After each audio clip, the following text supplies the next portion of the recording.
നമ്മുടെ മണിച്ചേന്റെ ജന്മദിനാഘോഷത്തോടനുബന്ധിച്ച് ആജിൽ മണിമുത്ത് മാമൻ നടത്തിയ ഒരു അവാർഡ്ദാന ചടങ്ങിൽ പങ്കെടുക്കാൻ എത്തിയതായിരുന്നു കേട്ടോ. ഞാൻ സത്യം പറഞ്ഞാലുണ്ടല്ലോ, ഞാൻ ഇത്രയൊന്നും പ്രതീക്ഷിച്ചിട്ടുള്ള ഈ ഫംഗ്ഷൻ അവിടെ എത്തിയിട്ടുണ്ടായിരുന്നത്. ഈ ഒരു പ്രോഗ്രാമിനാണ് ഞാൻ പോയതെങ്കിലും ഫസ്റ്റ് ഞാൻ പോയത് ഇവിടുത്തെ ഊട്ടുപുരയിലേക്കാണ് കേട്ടോ. കാരണം എന്ന് വെച്ച് കഴിഞ്ഞാൽ ഇവിടെ ഇന്ന് എത്ര പേര് പങ്കെടുത്തിട്ടുണ്ടോ അവർക്ക് എല്ലാവർക്കും ഉള്ളൊരു ഫുഡ് അറേഞ്ച് ചെയ്തിട്ടുണ്ടായിരുന്നേ. അപ്പോൾ ഫുഡൊക്കെ കഴിച്ച് പുറത്തിറങ്ങിയപ്പോൾ ഇതാ നിൽക്കുന്നു വിഷ്ണുവും അമ്മയും. അപ്പോൾ വിഷ്ണുവും അമ്മയും ഒക്കെ ഉണ്ടായിരുന്നു കേട്ടോ ഈ ഫംഗ്ഷന്. അപ്പോൾ എല്ലാവരും നല്ല അടിപൊളിയായിരുന്നൊന്നും അമ്മ പറഞ്ഞിട്ടുണ്ടായിരുന്നേ. കാരണം എനിക്ക് കുറേയൊക്കെ മിസ്സായിട്ടുണ്ടായിരുന്നേ, കാണാൻ പറ്റിയിട്ടുണ്ടായിരുന്നില്ല. കാരണം ഞാൻ എത്തിയത് തന്നെ ലേറ്റായിട്ടാണ്. അപ്പോൾ ഇതിനിടയിലാണ് വിഷ്ണു അമ്മയൊക്കെ വന്നിട്ടുണ്ടായിരുന്നത്. അപ്പോൾ കുട്ടി കുട്ടി കലാകാരന്മാരും കലാകാരികളുടെ ഒക്കെ പാട്ടൊക്കെ ഉണ്ടായിരുന്നേ. അപ്പോൾ ഇതാണ് നമ്മുടെ അജിൽ മണിമുത്ത് മാമൻ. ഇത് ആദ്യസൂര്യ അജിൽ മണിമുത്തിൻ്റെ മോനാണ്. അപ്പോൾ ആദ്യസൂര്യയുടെ പാട്ടും കാര്യങ്ങളൊക്കെ ഉണ്ടായിരുന്നേ.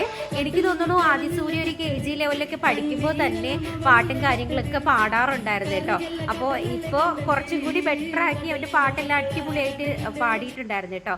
അപ്പോൾ ആദ്യസൂര്യയും ഇതിൽ പങ്കെടുത്തിട്ടുണ്ടായിരുന്നു. പിന്നെ നമ്മൾ നോക്കുകയാണെന്നെങ്കിലും ഉണ്ടല്ലോ, കലാഭവൻമണി സേവന സമിതി ചെയ്തു വരുന്ന ഒരുപാട് ജീവകാരുണ്യ പ്രവർത്തനങ്ങളുണ്ട്. ഇന്നിവിടെ കൂടിയ എല്ലാവർക്കും അവർ ഫുഡ് അറേഞ്ച് ചെയ്തിട്ടുണ്ടായിരുന്നു കേട്ടോ. അപ്പോൾ അതുപോലെ തന്നെ 20 വർഷത്തോളമായി അവർ അന്നദാനം നടത്തി വരികയാണ് നമ്മുടെ government hospital, taluk hospital, Valiyakunnu ആശുപത്രിയിൽ.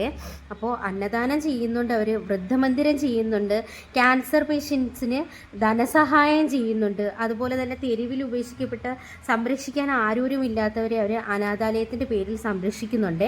അതുപോലെ തന്നെ രക്തദാനം നടത്തുന്നു, ആംബുലൻസ് സർവീസ് നടത്തുന്നു. പാവപ്പെട്ട ആരും ഇല്ലാത്ത കുട്ടികളെന്ന് പറഞ്ഞാൽ കല്യാണം കഴിപ്പിച്ച് അയക്കാൻ പറ്റാത്തൊരവസ്ഥയിലിരിക്കുന്നവരാണെന്നുണ്ടെങ്കിൽ അവരുടെ മക്കളെ അവർ കല്യാണം കഴിപ്പിച്ച് അയക്കുന്നുണ്ട്. അതുപോലെ തന്നെ പഠിക്കാൻ പിന്നോക്കം നിൽക്കുന്ന കുട്ടികളെ ഏറ്റെടുത്ത് പഠിപ്പിക്കാനും അവർ തയ്യാറാണ് കേട്ടോ.